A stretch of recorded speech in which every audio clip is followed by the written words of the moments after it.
नमो भगवते वासुदेवाय। ओम नमो भगवते वासुदेवाय।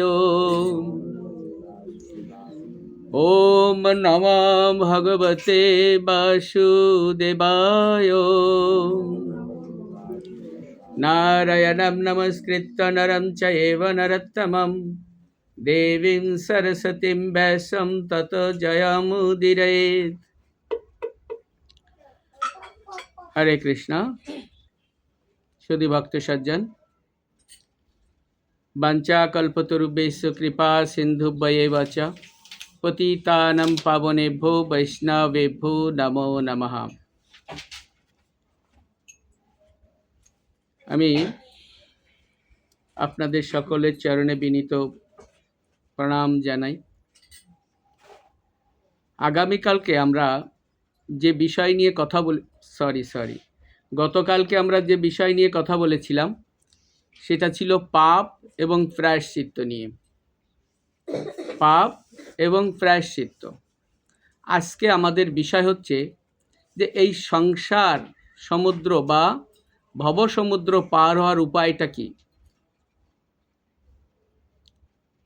তা আমরা গতকালকে যে আলোচনাটা করেছিলাম সেটা ছিল পাপ, কিভাবে পাপ আমাদের হয়। সেখানে আমরা বলেছিলাম যে আমরা যে 4 প্রকার বিধিনিষেধ পালন করি, অর্থাৎ আমিষ আহার বর্জন, নেশাজাতীয় দ্রব্য বর্জন, দ্যুতিক্রিয়া বর্জন এবং অবৈধ সঙ্গ, এটা পাপ কার্য। আরেকটা পাপ কার্যের কথা বলা হয়েছিল, সেটা হচ্ছে কারোর ঘরে আগুন দেয়া, মারাত্মক অস্ত্র নিয়ে কাউকে আক্রমণ করা, কিংবা কাউকে বিষ খাইয়ে মারার চেষ্টা করা। তারপরে ছিল কি, যে অন্যের স্ত্রীকে নিয়ে পালিয়ে যাওয়া, অন্যের ধনসম্পদ লুণ্ঠন করা, অন্যের জমি জায়গা যদি আমরা কেড়ে নেই কিংবা অন্যায়ভাবে তাদের কাছ থেকে নিয়ে নেই, তাহলে পাপ হবে। এছাড়াও আরও অনেক পাপ আছে, যে সমস্ত পাপের কথাগুলো আমরা হয়তো আলোচনায় আসেনি কিংবা সময়ের অভাবে আসেনি। যেমন পঞ্চশোনা পাপ আছে। পঞ্চশোনা পাপ কি? আপনি কোনো গর্ত করতে গেলেন, পাপ হতে পারে, সেখানে ছোটোখাটো জীবাণু মরে যেতে পারে। আগুন জ্বালতে গেলেন, পাপ হতে পারে। ঘর পরিষ্কার করতে গেলেন, ঝাড়ু দেওয়া কিংবা লেপন করা, এ সমস্ত কারণে পাপ হতে পারে। আর সেই পাপগুলো কি করতে হবে? প্রায়শ্চিত্তের মাধ্যমে আমাদের সেই পাপ থেকে মুক্ত হতে হবে। তো যেখানে পঞ্চশোনা পাপের কথা বলা হয়েছে, যারা সকাম কর্মী তারা যেমন হোম যজ্ঞ, বিষ্ণু পূজা কিংবা পিতৃতর্পণ, এই সমস্ত করে এই পাপ থেকে তারা মুক্ত হয়। কিন্তু যারা ভগবত ভক্ত তারা কিভাবে মুক্ত হয়? ভগবানের চরণে প্রপত্তি করার মাধ্যমে। অর্থাৎ আমরা বলি এরকম, যদি কেউ আপনি ভক্তিযুক্ত হয়ে ভগবান কৃষ্ণের চরণে যদি একটু তুলসী দেন, একটু ফুল দেন, তাহলে আপনার এই পঞ্চশোনা পাপ থেকে আপনি মুক্ত হয়ে যাবেন। অর্থাৎ কৃষ্ণের চরণে পরিপূর্ণভাবে আত্মনিবেদন, পরিপূর্ণভাবে শরণাগতি, তাহলে এই পঞ্চশোনা পাপ থেকে মুক্ত হয়। আরেকটা বিষয় বলা হয়েছিল প্রায়শ্চিত্ত। সেই প্রায়শ্চিত্তগুলো করতে হবে কি? বিভিন্ন রকম প্রায়শ্চিত্তের কথা বলা হয়েছিল গতকালকে। যেমন বলা হয়েছিল কর্ম প্রায়শ্চিত্ত, তারপরে বলা হয়েছিল কি জ্ঞান প্রায়শ্চিত্ত। এরা যারা সকাম কর্মী তাদের জন্য। কিন্তু যারা ভক্ত তাদের জন্য কি প্রায়শ্চিত্ত করতে হবে? বলছে যদি কোনো ভক্ত অপরাধ করে তার জন্য কোনো প্রায়শ্চিত্ত নেই। কেননা সে কি করবে? সে সরাসরি যে ভুলটা করছিল সেই ভুলটা সংশোধন করে আবার, যেমন কেউ যদি হরিনাম জপ করতে করতে হরিনাম জপ থেকে বাদ দিয়েছে, হরিনাম জপ করে না, তার প্রায়শ্চিত্ত কি? তার প্রায়শ্চিত্ত ছিল সে আবার যেন মন দিয়ে হরিনাম জপ শুরু করে। যে ভগবানের সেবায় ছিল না, আবার সেবায় থাকবে, এটা ভক্তদের জন্য প্রায়শ্চিত্ত। তো আজকে আমরা আলোচনা করব এই সংসার সমুদ্র বা এই ভব সমুদ্র থেকে কিভাবে পার হওয়া যাবে। আমরা তো পাপী, অনেক রকম পাপ করি, তো সেই সমস্ত পাপ থেকে আমরা কিভাবে মুক্ত হয়ে চিন্ময় ধাম অর্থাৎ গোলক বৃন্দাবন ধামে যেতে পারি, সেই ব্যবস্থাটার জন্যে আজকে আমরা একটু আলোচনা করব। বিষয়টা হচ্ছে আমরা কি আমরা হচ্ছে জীব, ঠিক না? তা আমরা যদি জীব হই, তা জীবের কাজ কি? জীবের স্বরূপ কি? জীবের স্বরূপ হচ্ছে কৃষ্ণের নিত্য দাস। তো জীব নিত্য কৃষ্ণ দাস তা ভুলে যাওয়ার জন্য মায়াগ্রস্ত হয়ে এই ভৌতিক জগতে পতিত হয়েছে। আমরা এই ভৌতিক জগৎ মানে এই জড় জগৎ, এই জড় জগতে পতিত হয়েছি কেন? আমরা কৃষ্ণের দাস, এই দাসত্বের কথা ভুলে গিয়েছিলাম, অহংকার হয়েছিল। আর অহংকারের ফলে আমাদের কি হয়? ভগবান কৃষ্ণের চরণে অপরাধ হয়। তখন আমরা কৃষ্ণকে ভুলে মায়ার দাসত্ব করতে শুরু করেছিলাম। আমাদের শাস্ত্র কি বলছে? কৃষ্ণ ভুলি যেই জীব অনাদি বহির্মুখ, মায়া তারে দেয় সংসার আদি দুঃখ। কৃষ্ণ ভুলি যেই জীব অনাদি বহির্মুখ, মায়া তারে কি দেয়? সংসার আদি দুঃখ। এই সংসারে পতিত হই। তারপরে ভগবান কি করে? ওই যে গোলকধাম থেকে আমাদেরকে নিক্ষেপ করে সোজা জড় জগৎ, এই ভৌতিক জগতে পতিত হয়েছি আমরা সেই কারণে। বা বলা যেতে পারে যে সংসারে বা সংসার সাগরে হাবুডুবু খাচ্ছে। কে সংসারে থেকে যারা সকাম কর্মী, বিশেষ করে সবাই সংসারে থেকে আমরা কে নিরবচ্ছিন্নভাবে ভগবানের সেবা করছি? কেউ করছি না। এই জন্য কী বলা হচ্ছে? চৈতন্য চরিতামৃতে কি বলছে বিষয়টা নিয়ে? চৈতন্য চরিতামৃতে বলছে যে কৃষ্ণ নিত্য দাস, জীব তাহা ভুলি গেল, এই দোষে মায়া তার গলায় বান্ধিল। কৃষ্ণদাস কবিরাজ বলছে কৃষ্ণ নিত্য দাস, জীব তাহা ভুলি গেল, এই দোষে মায়া তারে গলায় বান্ধিল। তো বলা হচ্ছে যে আমি নিত্য কৃষ্ণ দাস, এই কথা ভুলে মায়ার নফর হইয়া চিরকান বলে, কভু রাজা কভু প্রজা কভু বিপ্র শূদ্র, কভু সুখী কভু দুঃখী কভু কীট ক্ষুদ্র। তারপর বলছে কি? কভু স্বর্গে কভু মর্তে নরকে বা কভু, কভু দেব কভু দৈত্য কভু দাস প্রভু। অর্থাৎ এই যে জন্ম মৃত্যুর চক্রে চক্রে ঘুরতে ঘুরতে ঘুরতে বিভিন্ন লোকসমূহে, অর্থাৎ কবু আমরা রাজা হই, কবু প্রজা হই, কবু বিপ্র হই মানে ব্রাহ্মণ, কবু শূদ্র হয়ে জন্মাই। কোনো সময় আমরা সুখে থাকি, আপনারা নিজেরা সবাই বুঝতে পারবেন। কোনো সময় সুখে আছি, কোনো সময় দুঃখে আছি, কোনো সময় কীট পতঙ্গের শরীর গ্রহণ করেছি। হ্যাঁ, অর্থাৎ দৈব নেত্রে, অর্থাৎ কর্মণা দৈব নেত্রে না জন্তু দেহ উপপত্তায়। আমরা যেমন কর্ম করেছি ভগবানের অধ্যক্ষতায় আমরা সেই রকম দেহ ধারণ করেছি। কখনো কীটপতঙ্গ, কখনো দুঃখী মানুষ, কখনো গরিব, কখনো পঙ্গু, কখনো সুস্থ, হ্যাঁ, কখনো স্বর্গে, কখনো মর্তে, কখনো বা নরকে। সব জায়গায় আমরা ভ্রমণ করি। কবু দেব কবু দৈত্য কবু দাস প্রভু। তো কী বলা হচ্ছে এটার মানে? এটা প্রেম বিবর্তন থেকে নেওয়া হয়েছে।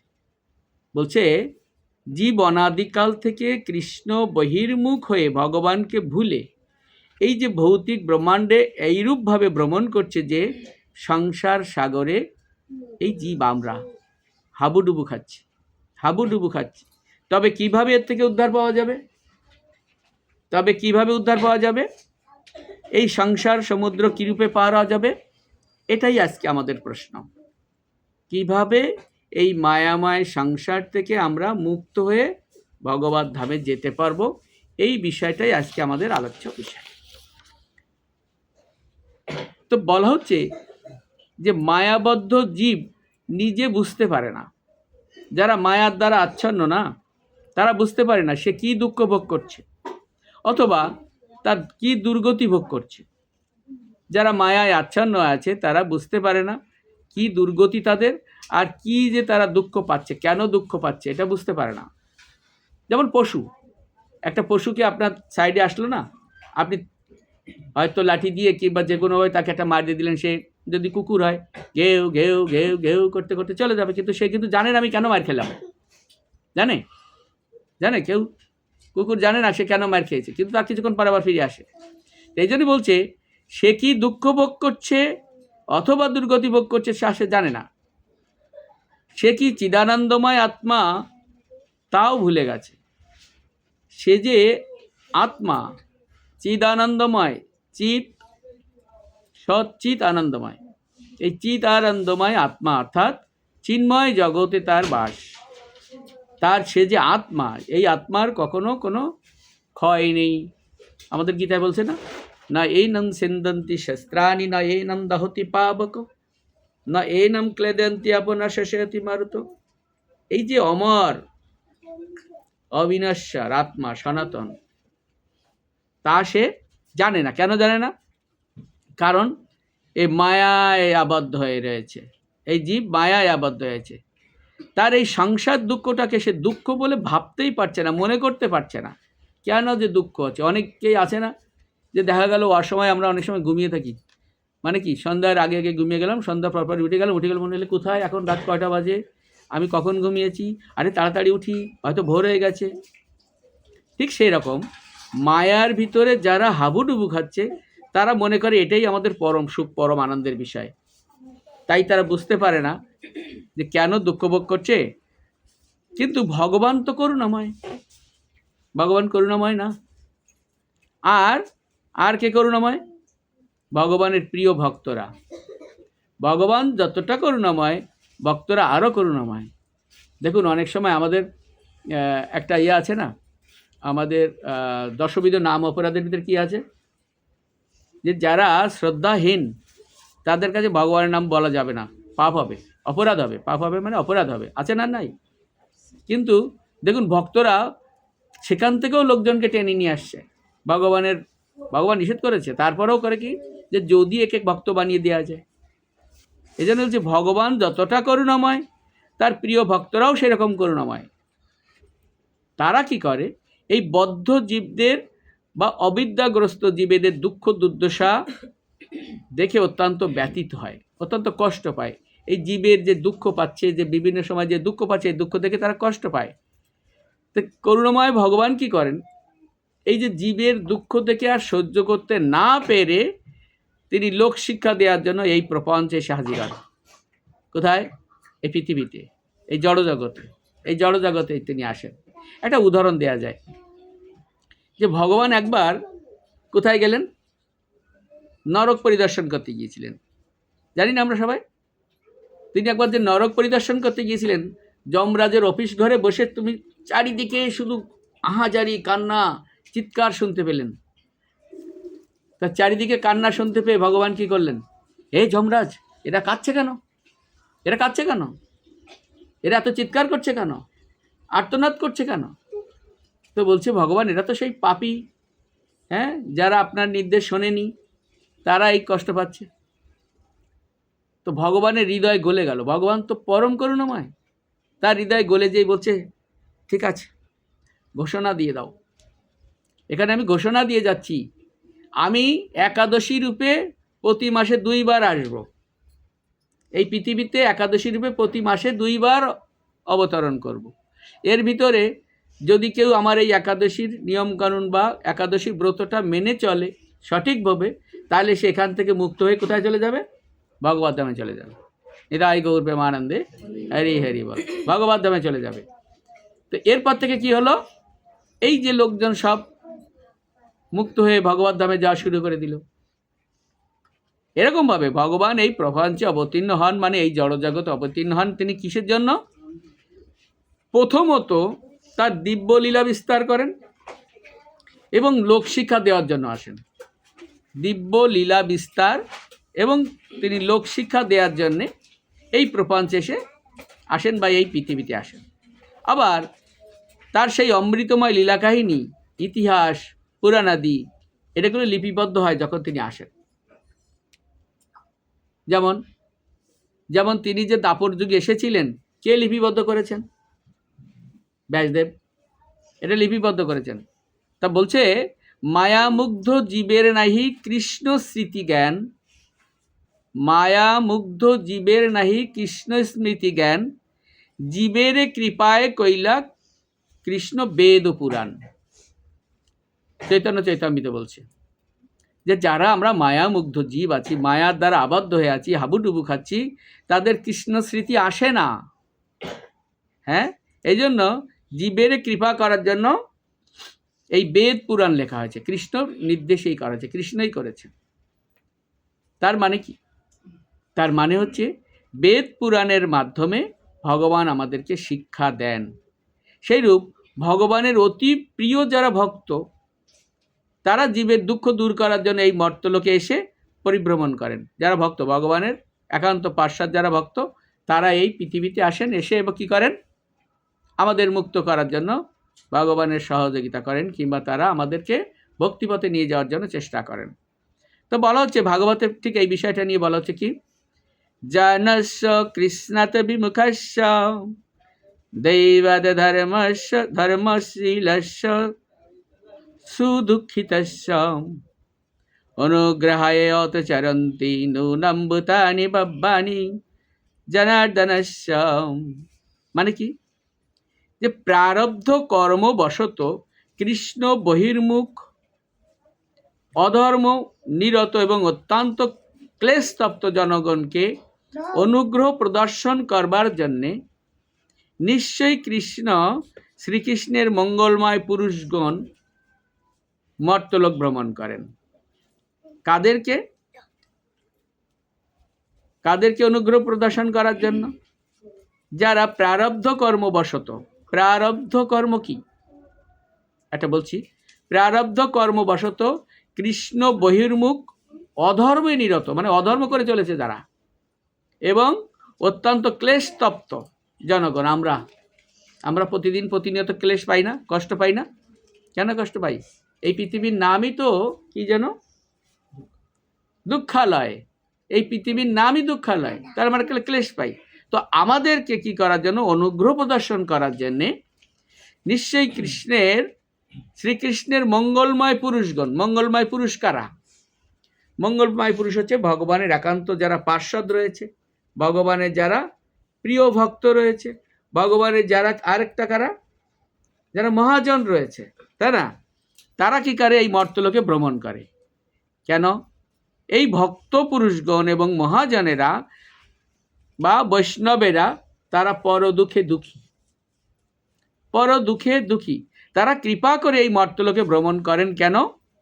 দুর্গত জীবকে সংসার সমুদ্র তরিবার উপায় বলে দেন। এই সংসার থেকে কিভাবে আমাদের উত্তরণ হয়ে কোথায় যাব আমরা?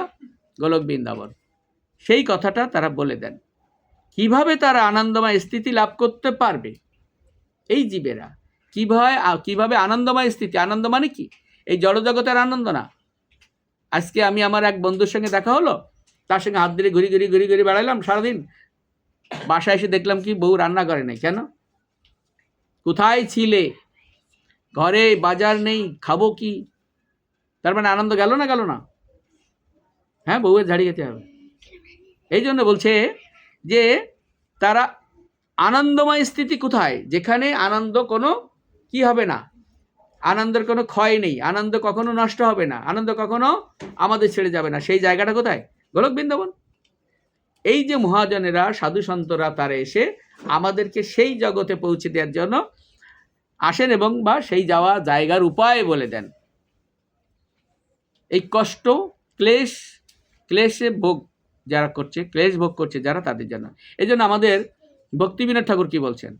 ভক্তিবিনোদ ঠাকুর তিনি একজন মহাজন।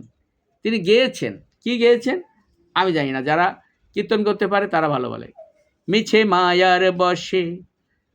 মায়ার বসে যাচ্ছ বেশে, খাচ্ছ হাবু ডুবু ভাই। বলেছে না? কে বলেছেন?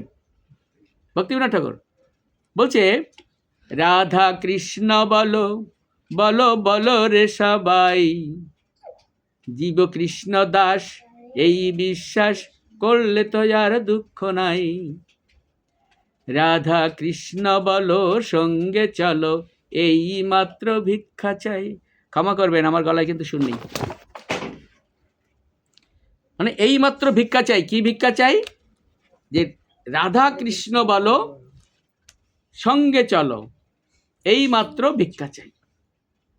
শ্রীল ভক্তিবিনোদ ঠাকুরের এই কথাগুলো কিন্তু খুবই গুরুত্বপূর্ণ, খুবই গুরুত্বপূর্ণ। এটি হতে তার হৃদয়ের ব্যাকুলতা প্রকাশ পেয়েছে, যে ভক্তিবিনোদ ঠাকুর যে জীবের জন্য দুঃখ পাচ্ছে, কষ্ট পাচ্ছে, যে সমস্ত জীব তাদের জন্য যে দুঃখ পাচ্ছে, তার জন্য এই তার মনোভাবটা প্রকাশ পাচ্ছে ঠিক এইভাবে। তিনি দুর্গত জীবের দুঃখে কিভাবে দুঃখ পাচ্ছেন, দুঃখিত হচ্ছেন, তাও জানা যাচ্ছে। সেই জন্য তিনি ব্যাকুল হৃদয়ে অনুনয় বিনয় করে ভিক্ষা চাচ্ছেন, অনুনয় করে ভিক্ষা চাচ্ছেন, বিনীতভাবে ভিক্ষা চাচ্ছেন। কি ভিক্ষা চাচ্ছেন?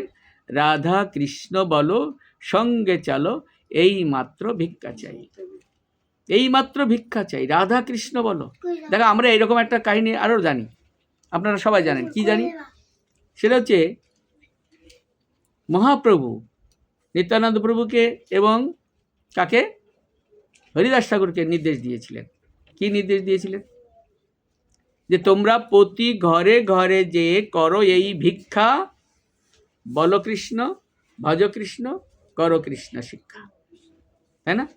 প্রত্যেক ঘরে ঘরে যে ভিক্ষা চাও, ভিক্ষা, শুধুমাত্র কৃষ্ণ নাম করলে এই জগৎ থেকে পার হওয়া যাবে, এই ভিক্ষা চাও। এই জন্য ভক্তিবিনোদ ঠাকুর ভিক্ষা চাচ্ছেন, কেবল একটি ভিক্ষা চাই, তোমরা রাধা কৃষ্ণ বলো।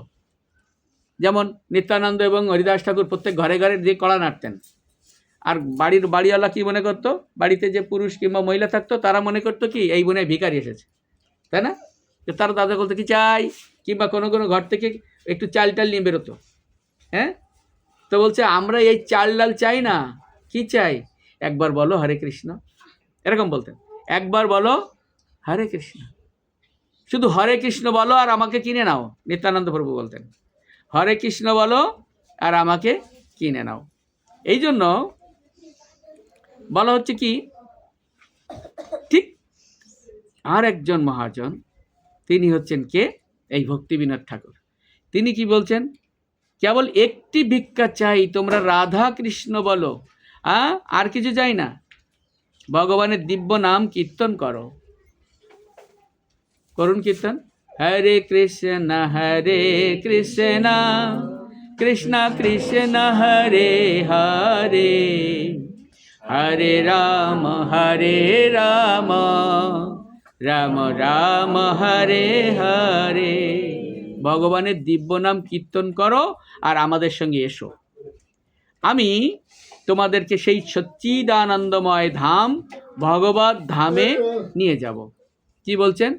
আমি তোমাদেরকে সেই ভগবত ধামে নিয়ে যাব, তোমরা আমার সঙ্গে এসো আর কীর্তন করো। সেখানে কেবল চিরন্তর অখণ্ড সুখই বিদ্যমান। তোমরা সুখের খোঁজে আছো না? আমরা সবাই কি সুখ খোঁজ করতেছি না? কোথায় গেলে সুখ পাওয়া যাবে?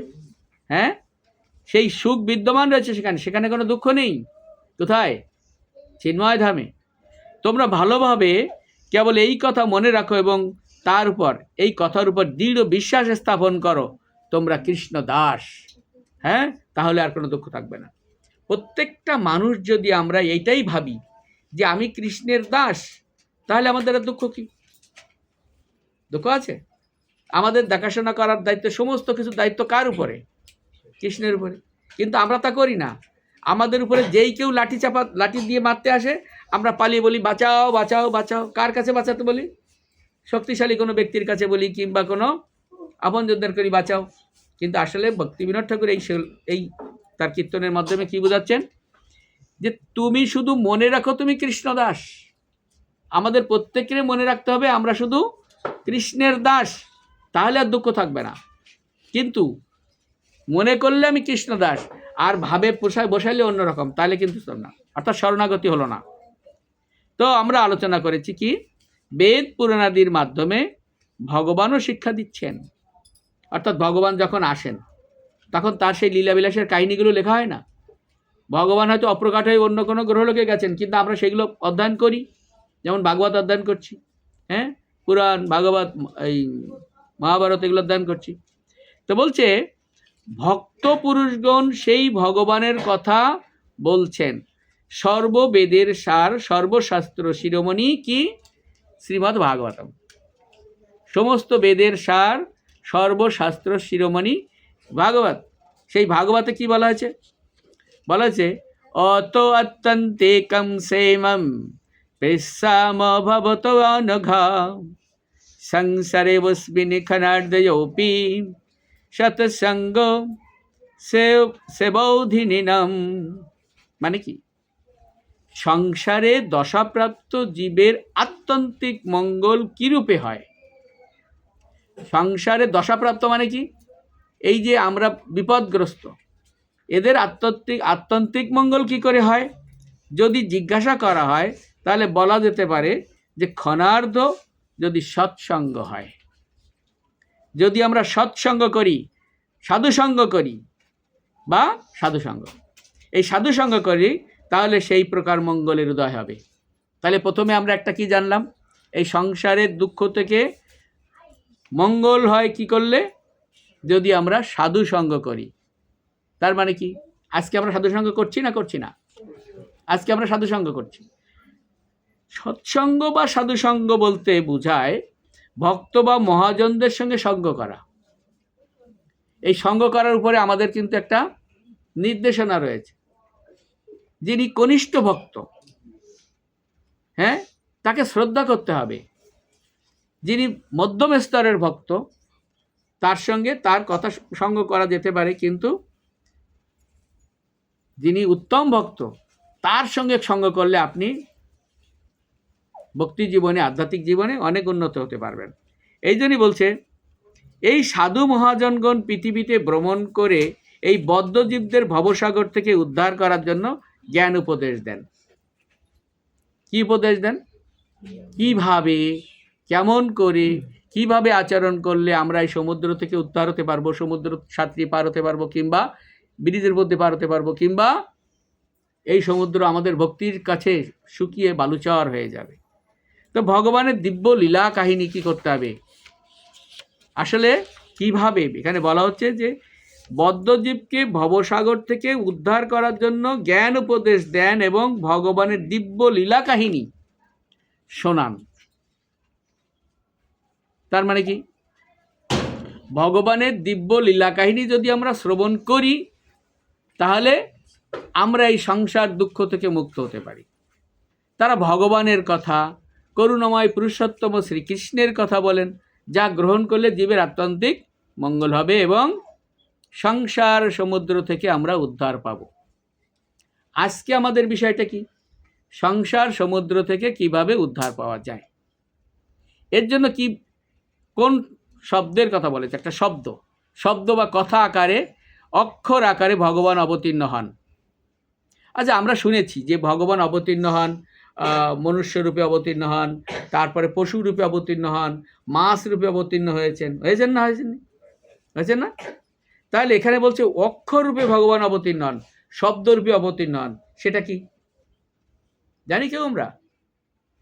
সেটা হচ্ছে ভাগবতম, অমল পুরাণ, শব্দ ব্রহ্ম, স্বয়ং ভগবান। হ্যাঁ, শব্দের আকারে ভগবানের লীলাবিলাস, ভগবানের বিলাস, ভগবানের কথা নিত্য শ্রবণ করার জন্য প্রস্তুত হতে হবে। ফাইনাল কি? যে ভগবানের কথা যেন আমরা প্রতিদিন শ্রবণ করি, নিত্য শ্রবণ করি। তার জন্য আমাদেরকে নিজেদেরকে প্রস্তুত করতে হবে। না এখন আর শুনবো না, না আজকে শুধু নাম অর্থ হচ্ছে, আজকেই যাব আর কালকে যাব না, এরকমটা না। নিত্য যাতে আমরা শ্রবণ করতে পারি। আজকে এখানে শুনতে পাচ্ছি না, অন্য কোথাও শুনবো, কোথাও শুনতে পাচ্ছি না, নিজে গীতা ভাগবত অধ্যয়ন করব।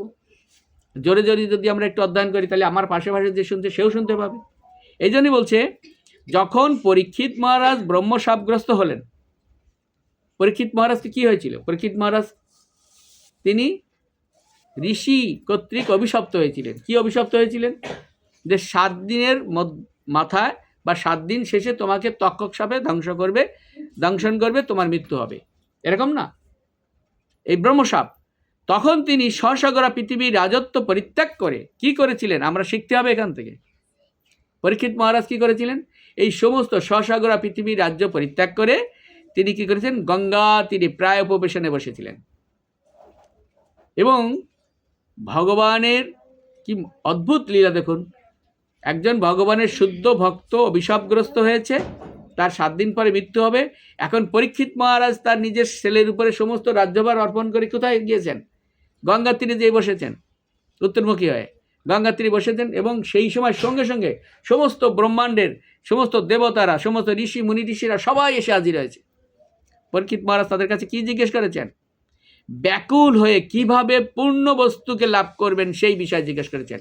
সবার কাছে অনুরোধ করে বলেছেন পরীক্ষিত মহারাজ, কি বলেছেন? যে আমি জানতে পেরেছি আমি কত ভাগ্যবান, দেখুন আমি কত ভাগ্যবান, আমি জানতে পেরেছি যে 7 দিনের পরে আমার মৃত্যু হবে।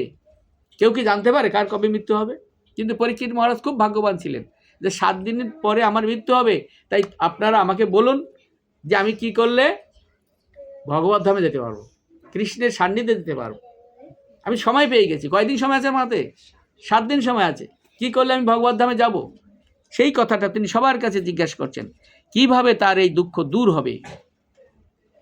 তিনি যাগ যজ্ঞাদি, যোগ ব্রত তপস্যা আদি কিছু না করে কেবল কৃষ্ণ কথা শ্রবণ করলেন। কি শ্রবণ করলেন? দেখুন, সমস্ত যারা মুনি ঋষিরা এসেছিল, প্রত্যেক মুনি ঋষি কিন্তু তাকে এক একটা উপদেশ দিয়েছিল। যেমন বেদের কেউ কর্মকাণ্ডীয়, অথর্ববেদ, কেউ সামবেদ, যজুবেদ, ঋগ্বেদ, বিভিন্ন পণ্ডিতরা ছিল সেখানে। তা যে ঋগ্বেদের পণ্ডিত তিনি বলছেন কি তুমি ঋগ্বেদ পাঠ করো। যে অথর্ববেদের মহাজন যিনি, তিনি বলছেন যে আপনি অথর্ববেদ পাঠ করেন, মুক্ত হয়ে যাবেন। কেউ বলছে সামবেদ পাঠ করো, কেউ বলছে যজুর্বেদ পাঠ করো।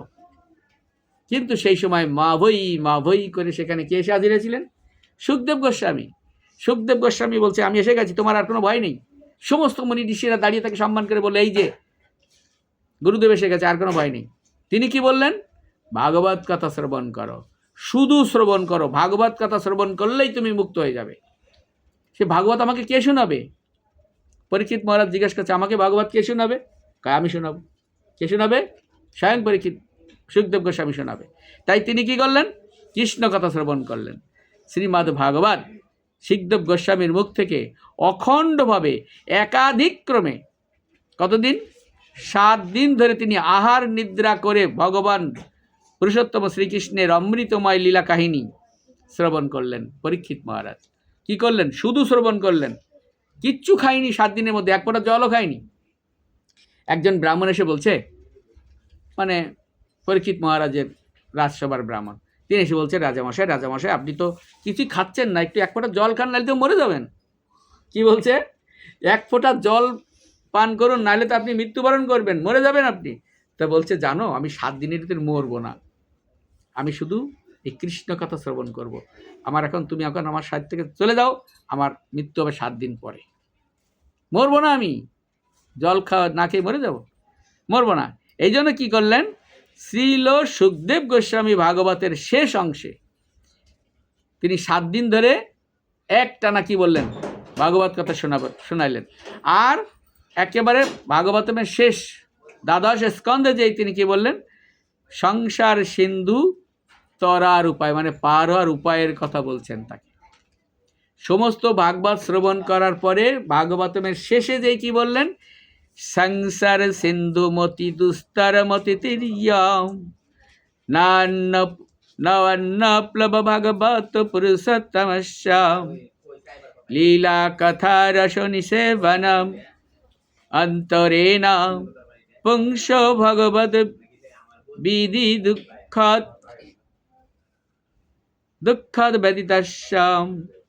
অর্থাৎ আধ্যাত্মিকতা ত্রিতাপের জন্য বিবিধ দুঃখ, দাবানল, সন্তপ্ত এবং অতি দুস্তর সংসার সমুদ্র উত্তরণ অভিলাষী পুরুষদের পক্ষে কি করা উচিত? পুরুষোত্তম ভগবান শ্রীকৃষ্ণের লীলা কথা রস সেবন ছাড়া অন্য কোনো নৌকা নেই।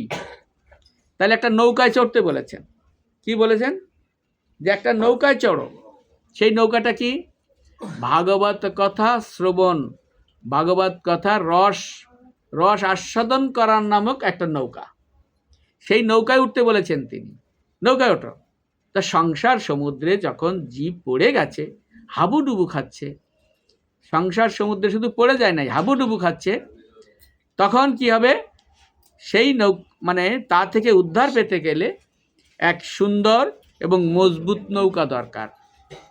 যেন তেন নৌকায় পার হওয়া যাবে না, একটা সুন্দর এবং মজবুত নৌকা দরকার। সেই নৌকাটি কি এই শ্লোকে বা সেখানে বলা আছে, সংসার সিন্ধুমতি দুস্তর মূর্তি তিস্য। অর্থাৎ কি হচ্ছে, সেই নৌকাটা হচ্ছে পুরুষোত্তম ভগবান কৃষ্ণের লীলা বিলাসের রসাস্বাদন, এইটা একটা নৌকা। এই যে আমরা বসে আছি সবাই, বসে কি শ্রবণ করছি? কৃষ্ণ কথা। এই কৃষ্ণ কথা শ্রবণ নামক যে নৌকা, রস আস্বাদনের নৌকা, অর্থাৎ আমরা এখন নৌকায় বসে আছি কিসের জন্য? ভবসাগর পার হওয়ার জন্য। যারা নৌকায় বসে থাকবে স্থির হয়ে তারা যাবে, আর যারা এখান থেকে কেটে পড়বে তারা নৌকায় ঝাঁপ দিচ্ছে, নৌকা থেকে নদীতে ঝাঁপ দিয়ে পড়বে। তার মানে কি, এই যে ভবসাগর পাড়ি দেওয়ার সময় যে নৌকায় আমরা চড়ছি না, এই নৌকা আপনি নিজের ইচ্ছায় নৌকা থেকে ঝাঁপ দিতে পারেন। নৌকা চড়বো না, চলে যাব, কি করে ঝাঁপ দিতে হয়? অর্থাৎ মনে করুন আপনি প্রতিদিন 16 মালা জপ করছেন, প্রতিদিন ভগবানের প্রসাদ পাচ্ছেন, আর করবো না, 16 মালা জপ করবো না, তার মানে কি নৌকা থেকে ঝাঁপ দেওয়া হয়ে গেল। আবার আপনি নিজে নিজে ওই নৌকাকে ছিদ্র করতে পারেন, ফুটা করতে পারেন।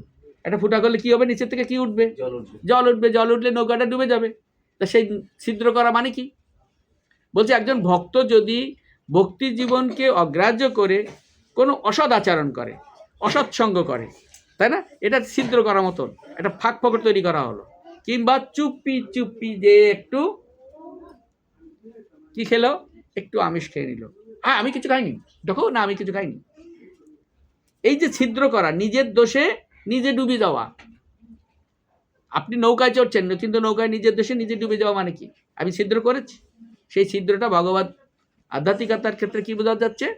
যে আমরা যদি কোনো অসৎ আচরণ করি, কারোর সঙ্গে যদি খারাপ ব্যবহার করি, কিংবা যদি কোনো নেশা জাতীয় দ্রব্য বর্জন করার কথা ছিল সেটা না করি, নেশা দ্রব্য গ্রহণ করি, দুটি ক্রিয়া করি, অবৈধ সঙ্গ করি, তাহলে নৌকায় ছিদ্র হয়ে যাবে, জল উঠবে, আমরা ডুবে যাব, তাই না? এই জন্যই বলছে এই নৌকায় উঠতে হবে। নৌকাটা কি? ভগবানের লীলা কথা শ্রবণ রূপ, রস আস্বাদন রূপ নৌকা। দেখুন নৌকায় কিন্তু আপনি একা নেই, নৌকায় গুরু মহারাজ আছেন, আছেন না? আপনার নৌকায় যে গুরু মহারাজ আছেন, অনেক শুদ্ধ ভক্তরা রয়েছেন, তারা কিন্তু আপনার নৌকাকে ডুবতে দিবে না। যদি আপনি অসৎ আচরণ না করেন, যদি আপনি অনিয়ম না করেন, আপনি ঠিকই পার হয়ে যাবেন। এই জন্যই বলছে কি, তাতে কি বলা হয়েছে? বলা হয়েছে আরে সংসার সাগরে ভাসমান জীব, হাবুডুবু খাওয়া জীব, তুমি ভগবান পুরুষোত্তম শ্রীকৃষ্ণের লীলামৃত সমুদ্রে ডুব দাও। যদি ডুব তোমাকে দিতেই হয় তাহলে কোথায় ডুব দেবে? ভগবানের যে লীলা কথা হচ্ছে যেখানে, সেখানে যে ডুব দাও। মানে কি? অত্যন্ত আগ্রহ সহকারে, অত্যন্ত ভক্তিযুক্ত সহকারে সেই কথাগুলো শোনো। ভগবানের লীলামৃতের কথা হচ্ছে এখানে, সেই কথাগুলো শোনো। তাহলে তুমি অন্য কোথাও সমুদ্রের জলে ডোবার দরকার নেই, তাহলে তুমি এই সংসার সমুদ্র পার হতে পারবে। আমাদের আজকের বিষয় কি ছিল? আজকের বিষয় ছিল এই সংসার সমুদ্র থেকে কিভাবে আমরা পার হব। অবিদ্যাগ্রস্ত জীব নিজেকে কর্তা অভিমান করে, তার জড় শরীর, শারীরিক বল, শক্তি, সামর্থ্য, হ্যাঁ, জ্ঞান, গরিমা, পাণ্ডিত্য, বুদ্ধি, বৃত্তি ইত্যাদির ফলে বহু গর্ব আছে তার যে জড় পাণ্ডিত্যের ভিতর দিয়ে প্রচুর অর্থোপার্জন দ্বারা জীবনের সমস্ত সমস্যার সমাধান করতে চেষ্টা করছে। স্বভাবতই আমরা কি করি? এই সমস্যায় পড়েছো তুমি, টাকা পয়সার সমস্যা কিংবা অন্য কোনো সমস্যা, তা ঠিক আছে আসো একটা বড় চাকরি দিয়ে দেই। তারা মনে করে, জড়জগতের লোকজন কি মনে করে? যে মনে করে কি, যে আমার শক্তি আছে, আমার সামর্থ্য আছে, আমার বিদ্যা আছে, আমার বুদ্ধি আছে, তার দ্বারা আমি সবাইকে উদ্ধার করে দিতে পারবো। পারে না। এই জন্যই বলছে পাণ্ডিত্য দ্বারা প্রচুর অর্থ উপার্জন করা যায়, কিন্তু জীবনের সমস্যা দূর করা যায় না। অর্থ অনর্থের মূল। কেন? আমার অনেক অর্থ হয়েছে, বিশেষ করে যারা শূদ্র আছে বা কিংবা যারা একটু বেশি অহংকারী আছে, যদি টাকা বেশি হয়ে যায় কি করে, এত টাকা খরচ করবো কোথায়? বাসায় প্রতি মাসে লাগে 20,000 টাকা, তা আমি ইনকাম করেছি 50,000 টাকা, উদাহরণ দিচ্ছি আমি। তা বলছে তাহলে একটু ওই পাড়ায় যাই। ওই পাড়ায় কি আছে? একটু আনন্দ ফুর্তি আছে না? তো এইভাবে তারা টাকা খরচ করে, অর্থাৎ তারা মানে কি, তারা অধপথে যায়। তো এই জন্যই বলছে তারা পাণ্ডিত্য অভিমান করা যাবে না, প্রচুর টাকা পয়সা অর্জন করা যায়, কিন্তু জীবনের সমস্যা দূর করা যায় না, তাই না? একমাত্র ভগবত অনুশীলন দ্বারা, ভগবত অনুশীলন ছাড়া জীবের আর কোনো উপায় নেই, অর্থাৎ কৃষ্ণ ভক্তি যাজন করতে হবে। এই শিক্ষা শ্রীমদ্ ভাগবতমে কি বলা হচ্ছে আবার, জীবস্য সংসারত বিমক্ষণম ন জনত অনর্থ অবশ্য রিরতঃ লীলাবতারয়্যশস্য প্রদীপকম প্রজ্বালয়ত্তম তমহং প্রপদ্যে।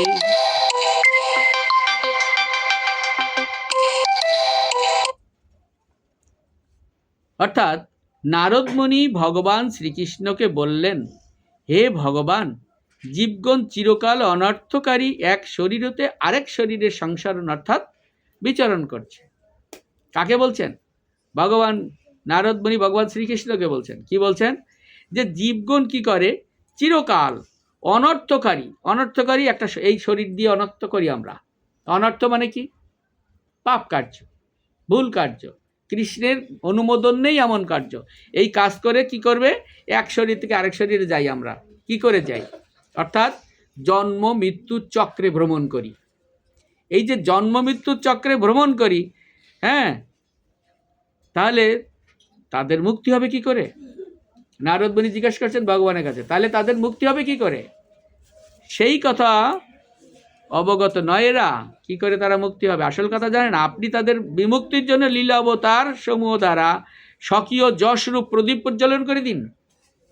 এ ভগবান, আপনি কি করুন, আপনার লীলা অবতার বা এই সমূহ যে অবতারদের পাঠিয়ে তাদের হৃদয়ে যশরূপ একটা প্রদীপ জ্বালিয়ে দিন।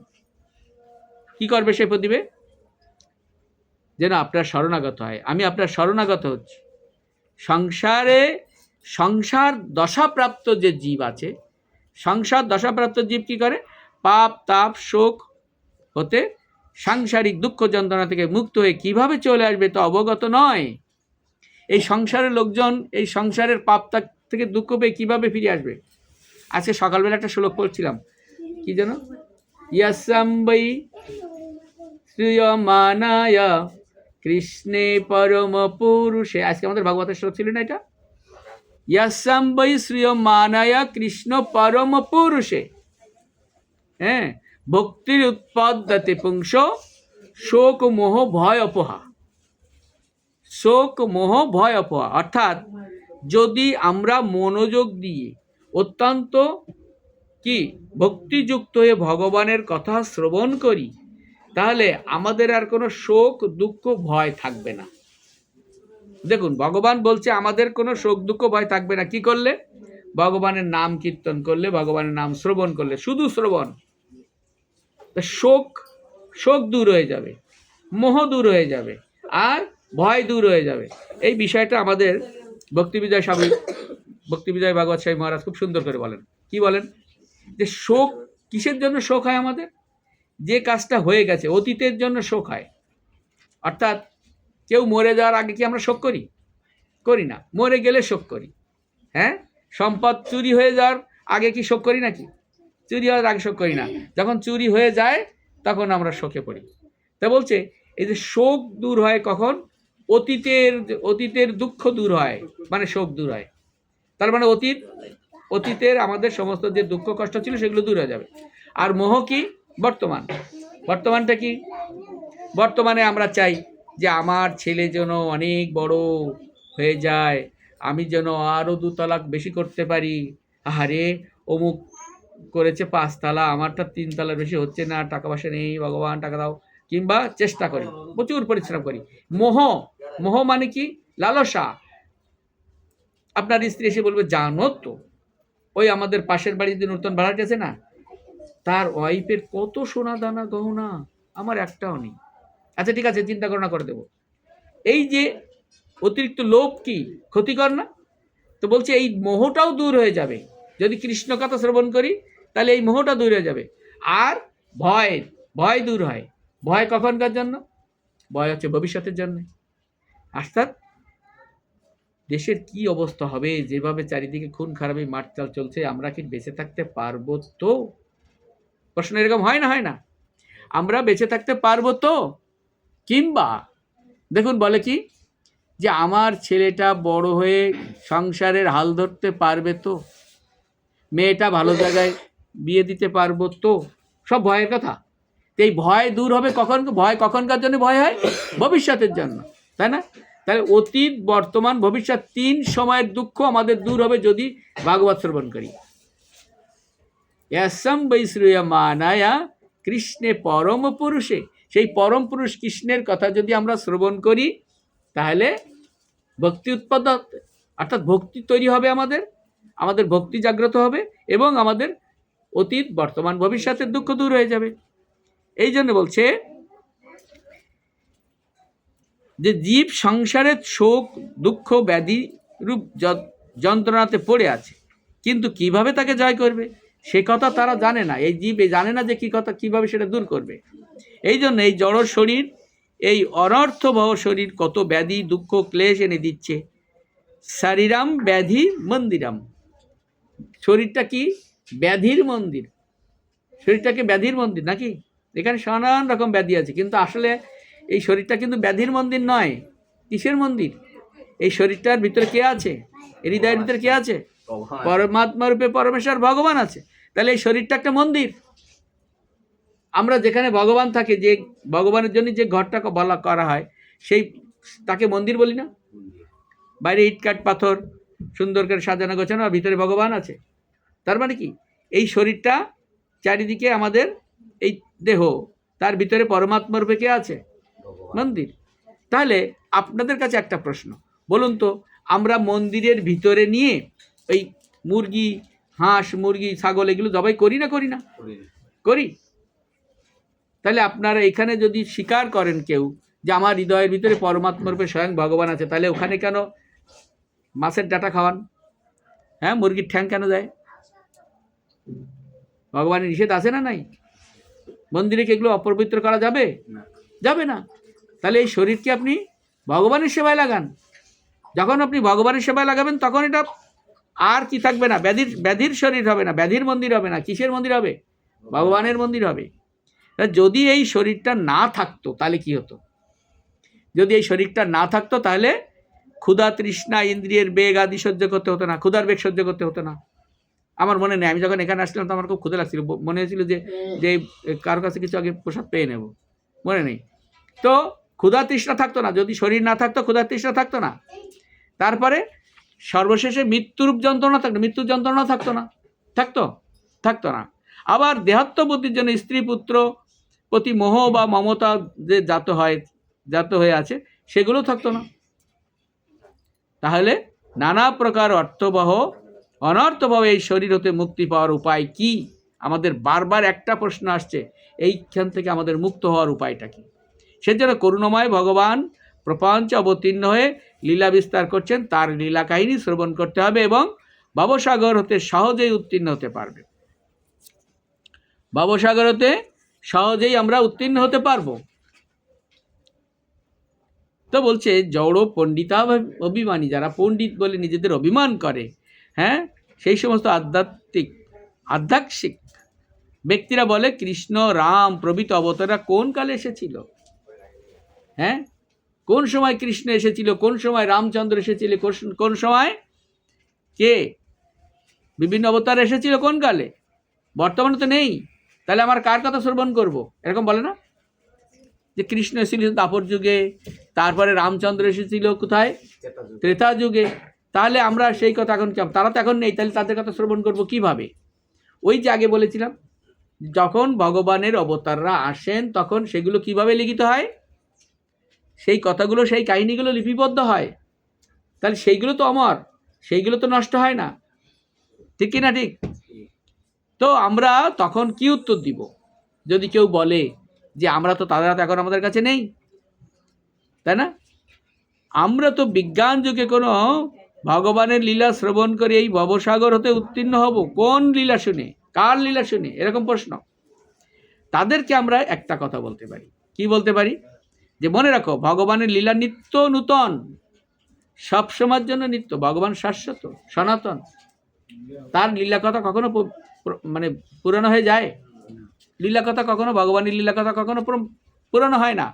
যেমন আমরা গল্পের বই পড়ি, নাটকের বই পড়ি, কত রকম রসিক কথা পড়ি, হাসি ঠাট্টামার কথা পড়ি, ওই পরে একবার পড়লে আর ভালো লাগে না, ভালো লাগে যে এটা তো আমি একবার পড়েছি আর পড়বো না। কিন্তু যখন সত্যি সত্যি আমরা ভগবানের কথা শ্রবণ করি, এই যে গীতার কথা শ্রবণ, তখন গীতা কখনো পুরনো হয়? ভগবানের লীলা কথা কখনো পড়ে? যত পড়বো তত জানবো, তত ভালো লাগবে, তত আনন্দ, ঠিকই না? সেই জন্যে যে বলছে ভগবানের প্রিয় ভক্ত পুরুষগণ তা বরাবর, তা বারবার কীর্তন করেন আমাদের কাছে। আর কীর্তন করলে কি হয়? তাদের মুখ থেকে যা শ্রবণ করব আমরা, আবার বর্তমান ভগবানের নামাবতার, অর্চাবতার বিদ্যমান রয়েছে, আছে না? মহাপ্রভু, সেই নাম, বিগ্রহ এবং ভগবানের স্বরূপ, এই তিনটা রূপ হচ্ছে এক চিদানন্দময়। ভগবানের নাম, রূপ আর বিগ্রহ। ভগবান বলছেন তার দ্বিতীয় শ্লোকে, কি বলছেন? নম নম করি বহুদা নিজ সর্বশক্তি তত্রার্পিতা নিয়মিত স্মরণে না কালো। নাম, ভগবানের নাম, ভগবানের নামের উপরে ভগবান সর্বশক্তি দিয়েছেন। এই জন্য কি বলছে যে ভগবানের এইসব অবতার যারা, যাদের প্রতি করুণা প্রকাশ করে থাকেন, তারা অন্ধকারে প্রদীপ জেলে দিয়ে যান। অন্ধকারে, আমাদের হৃদয়ে অন্ধকার, আমরা একটা প্রার্থনা করি না সকাল প্রতিদিন? কি প্রার্থনা করি? ওম অজ্ঞান তিমিরানদস্য জ্ঞানাঞ্জন শলাকয়া চক্ষুরুন্মিলিতং যেন তস্मै শ্রী গুরবে নমঃ। হে গুরুদেব, তুমি আমার হৃদয়ের কি জ্বালিয়ে দিয়েছো? হ্যাঁ, কি জ্বেলে দিয়েছি?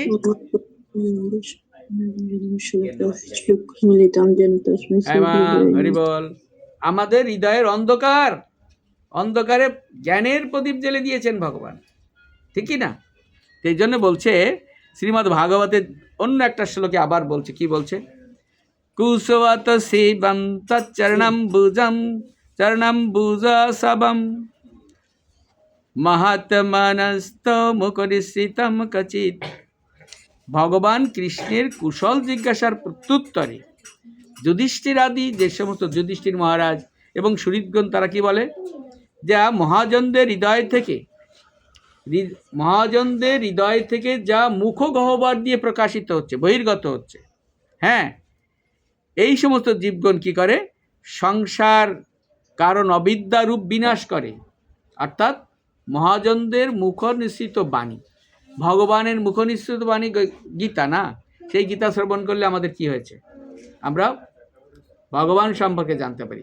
এরা মহাজনরা এরকম ভগবানের লীলাবিলাসের কাহিনী যেটা শোনে, সেটা দিয়ে আমাদের অবিদ্যার বিনাশ হয়। অবিদ্যা কি? অবিদ্যার বিনাশ মানে কি? অবিদ্যা মানে যা কৃষ্ণ কথার বাইরে, জড়জাগতিক কথা, যে কথা বললে আমাদের কৃষ্ণের প্রতি কোনো আগ্রহ জন্মায় না, কৃষ্ণের প্রতি ভক্তি জন্মায় না, ভালোবাসা জন্মায় না, যে কাজ, সেটা হচ্ছে অবিদ্যা।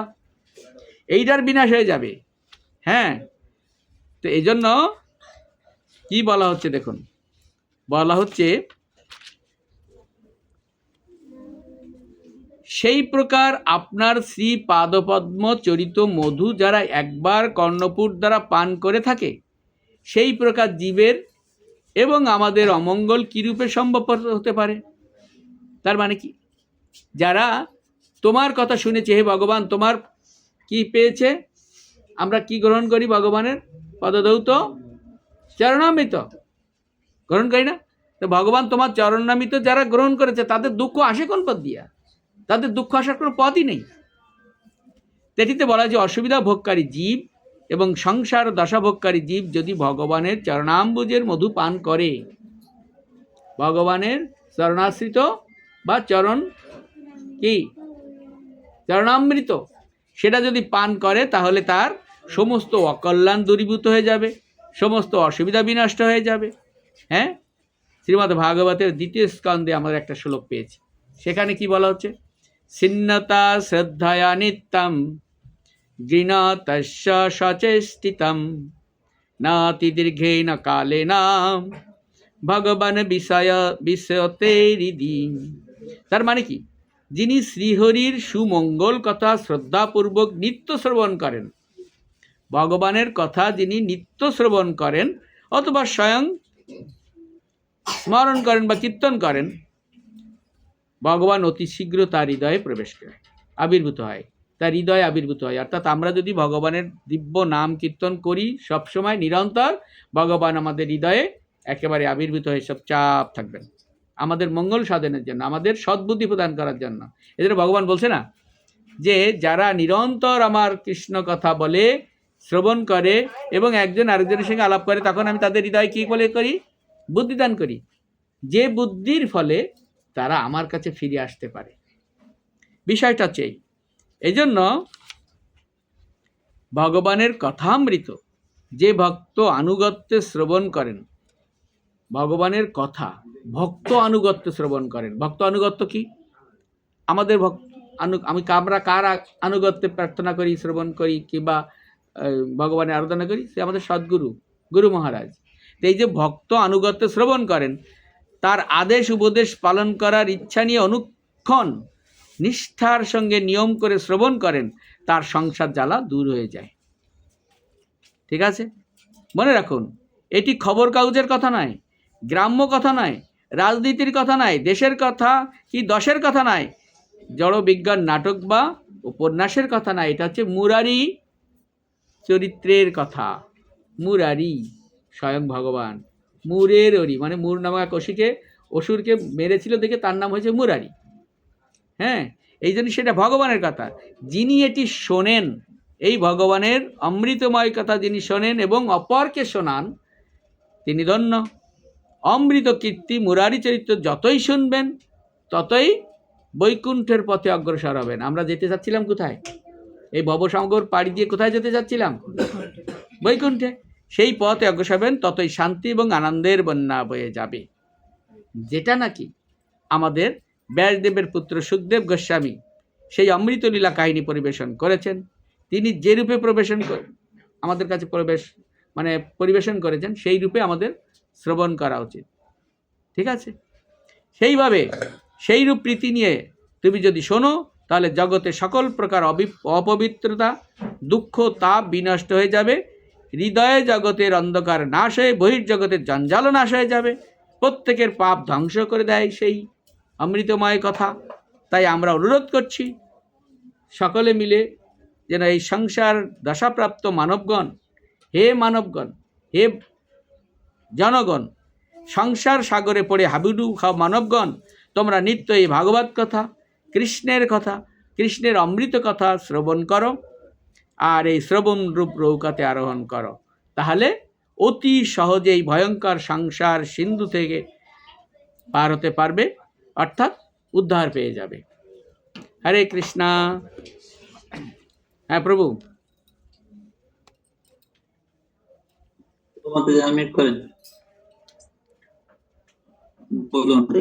হরে কৃষ্ণ প্রভু। প্রণাম প্রভু। প্রণাম মা।